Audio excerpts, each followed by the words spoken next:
নমস্কার বন্ধুরা, আমার এই ছোট্ট ব্লগটিতে তোমাদের স্বাগতম।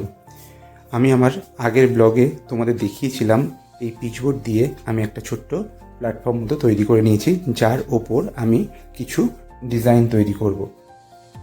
আমি নিয়ে নিয়েছি মোল্ডিড ক্লে। সেই মোল্ডিড ক্লেটার মধ্যে দুটো পার্ট থাকে, তোমরা অনেকেই জানো। সেই দুটো পার্টকে মিশিয়ে নিয়ে তবেই কাজ করতে হয়। আমি আমার মনের মতো করে কিছু ডিজাইন এখানে তৈরি করছি। কি করছি তোমরা হয়তো কিছুটা বুঝতে পারছো, আবার হয়তো কিছুটা বুঝতে পারছো না।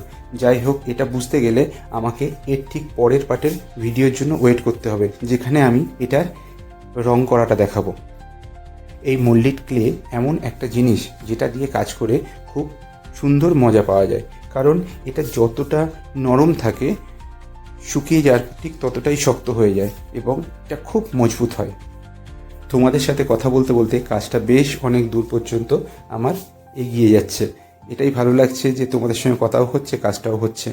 তো আমি কাজটার সম্বন্ধে এখন কিচ্ছু বলবো না। এটা যখন ফাইনাল লুক আসবে তখন তোমরাই বুঝতে পারবে এটা আমি কি বানিয়েছি এবং এটা দেখতে কেমন হয়েছে। তখন তোমরা আমাকে কমেন্টে জানাতে পারবে। ভালো লাগলে লাইক কমেন্ট করো, আর পারলে প্রচুর শেয়ার করো। তাহলে এখনকার মতো টাটা।